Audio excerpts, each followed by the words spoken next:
নমস্কার বন্ধুরা, আমি অল্প একটু চাটনি দেবো। পাঁচফোড়ন নিয়েছি, শুকনো লঙ্কা নিয়েছি। এই যে পাঁচফোড়ন সম্বার দিয়ে আমি এই যে ফুলটা ভালো করে ভেজে নেব। এই যে দেখুন, শুকনো লঙ্কার পাঁচফোড়ন দিয়ে মুলটা বসিয়ে দিয়েছি ভেজে। এই যে দেখুন ভাজা হয়ে গেছে। এবার চিনি দেবো। আমার এখানে হাফ কিলোর মতন আছে ফুল। আমি এই যে 250 গ্রাম চিনি দিয়ে দিলাম। এটা আমি চিনি দিয়েই করবো। আর আমি চাটনিটা একদম জল ছাড়া করব। আর আমি এখানে জিরের গুঁড়ো, ধনের গুঁড়ো, তারপরে হচ্ছে হলুদ, সর্ষে, এটা আমি গুঁড়ো করে রেখেছি, সব দিয়ে দেবো একসঙ্গে। সাথে আছে মৌরি সসের গুঁড়ো, সব একসাথে করে নিয়েছি। এই যে দেখুন, ভিডিওটা আমি বেশি বড়ো করবো না, তাই আমি আগেই সব গুঁড়ো করে রেখেছি 1 চামচ করে।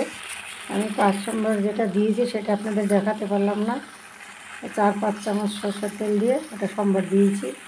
আর এই যে বন্ধুরা দেখুন, যেহেতু আমি এটা চাটনি করছি, এটা কুলের আচার না, তাই আমি এই যে অল্প একটু হলুদ দিয়ে দেব।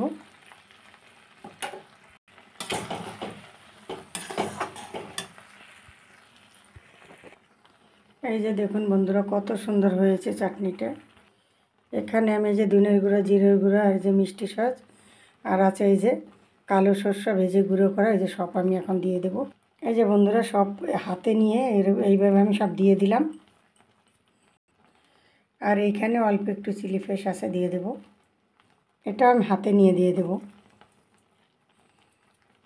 কত সুন্দর লাগছে দেখুন। এই যে হয়ে গেছে, আমি এখন নামিয়ে নেব।